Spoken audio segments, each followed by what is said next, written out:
Menurut saya, Timor Leste itu adalah negara paling unik sedunia. Kenapa saya mengatakan seperti itu? Apa alasannya? Karena Timor Leste itu negara yang sangat religius ya. Tapi anehnya, mereka tidak menggunakan hukum agama, tapi menggunakan hukum sipil atau sekularisme. Wow, luar biasa. Ini harus diapresiasi, guys.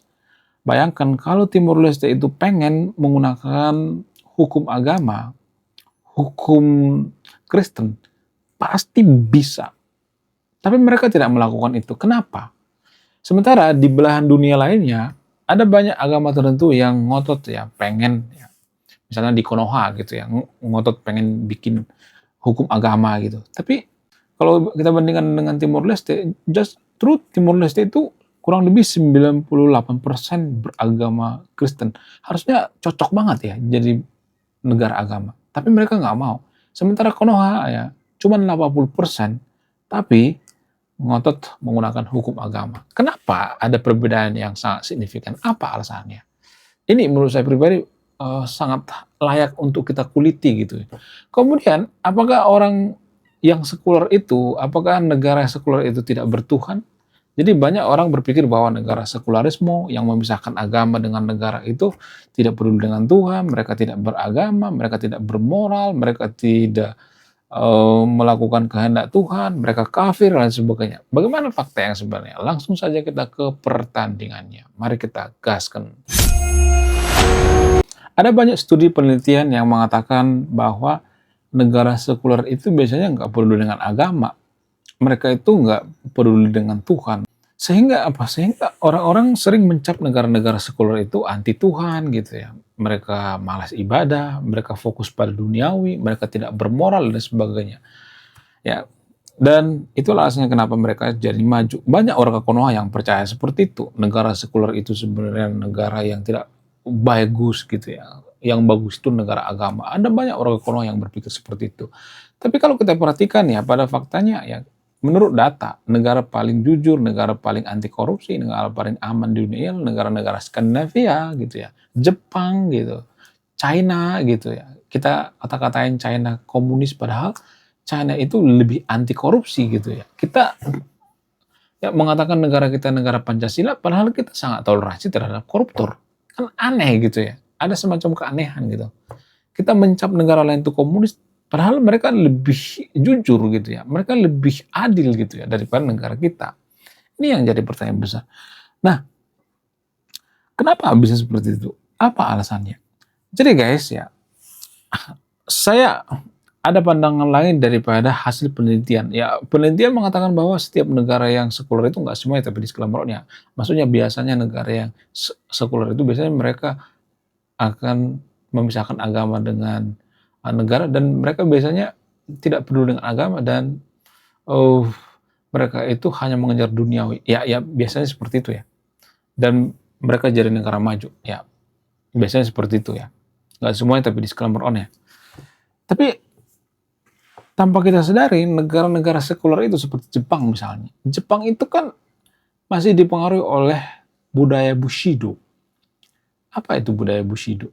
Budaya malu. Mereka malu kalau korupsi, mereka malu kalau terlambat, mereka malu kalau bodoh. Makanya ya, orang Jepang itu kalau misalnya terlambat 5 detik aja, mereka minta maaf gitu. Ya, mereka minta maaf. Kenapa bisa seperti itu? Apa alasannya? Karena nilai-nilai Bushido. Nilai-nilai Bushido itu sumber dari mana? Sumber dari agama Shinto.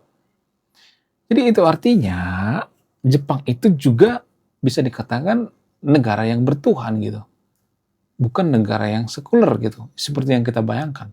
Artinya sekularisme itu tidak melarang yang namanya lu ibadah. Tapi ya, lu harus memprivasi agama. Karena agama itu bisa jadi alat perpecahan. Itu dari sudut pandang orang negara maju. Kenapa agama itu dijadikan alat perpecahan? Karena ya, kalau misalnya nih dipaksakan hukum agama seperti di Konoha misalnya, ya kan banyak orang yang tidak setuju kan. Orang Papua nggak setuju dengan hukum syariat Islam misalnya. Ya kalau menerapkan syariat Islam misalnya, orang Batak nggak setuju, orang yang lain-lain yang setuju, orang Ambon nggak setuju gitu. Ya, itu jadi semacam perpecahan gitu ya, tanpa kita sadari. Bagaimana dengan sekularisme? Ya kita salah mengartikan sekularisme sih sebenarnya. Sekularisme itu nggak seperti itu ya. Sekularisme itu kita lebih fokus pada kepentingan nasional kita daripada kepentingan akhirat gitu. Lah, emang nggak boleh mikirin akhirat? Boleh, tapi itu privasi lo. Karena dari sudut pandang negara maju, saya tidak nyuruh yang itu tidak percaya dengan agama ya. Agama itu kan keyakinan menurut mereka. Ya, keyakinan itu definisinya berbeda guys di Konoha dengan di luar negeri. Di luar negeri definisi ya keyakinan itu klaim sepihak gitu. Karena apa? Karena belum terbukti secara langsung. Misalnya nih, gue percaya bahwa ada nabi membelah lautan misalnya. Itu kan keyakinan ya. Gue yakin bahwa ada nabi membelah lautan. Apakah ini bisa dibuktikan secara ilmiah? Apakah ini ada datanya? Apakah ini valid atau tidak? Apakah ada lembaga penelitian yang resmi, yang independen? Ya kan? Itu yang jadi permasalahan. Ya, rata-rata kan nggak ada kan. Agama itu kan disebut keyakinan karena nggak bisa dibuktikan secara ilmiah. Kita harus mengaku itu. Kita harus sepakat dulu ya. Bukan berarti saya nyuruh yang tidak beragama. Disclaimer on ya. Ya jadi itu yang jarang kita pahami ya. Kemudian kita ambil contoh lain seperti China misalnya. China bisa jadi negara maju karena dipengaruhi oleh semangat Confucianism. Confucius. Ya Confucius lah yang mempengaruhi kemajuan China. Ada banyak kata-kata bijak daripada Confucius yang dipergunakan China. Apa itu?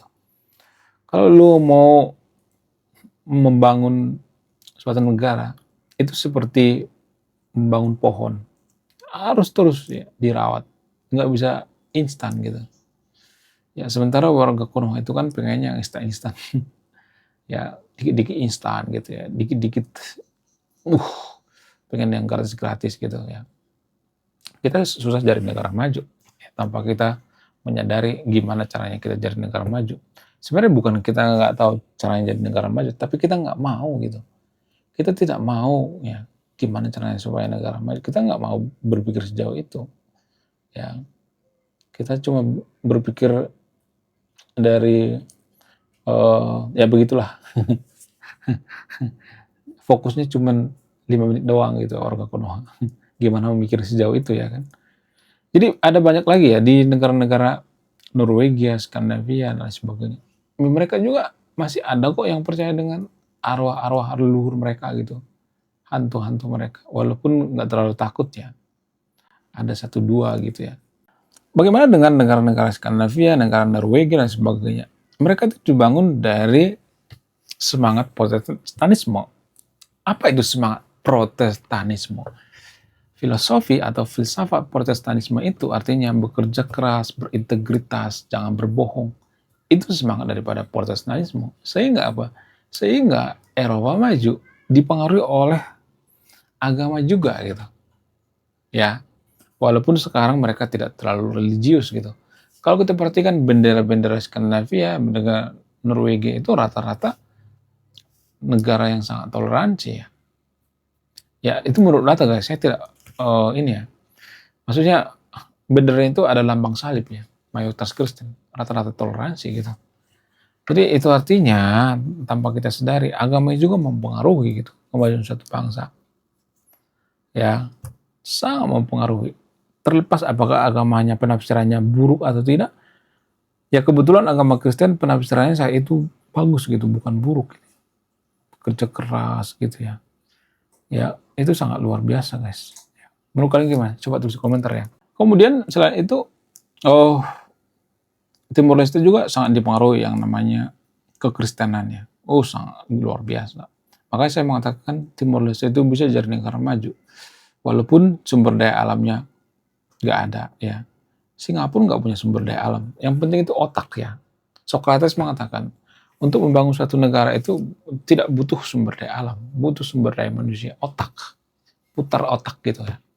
Saya yakin Timor Leste tahun 2030 bisa lah jadi negara maju.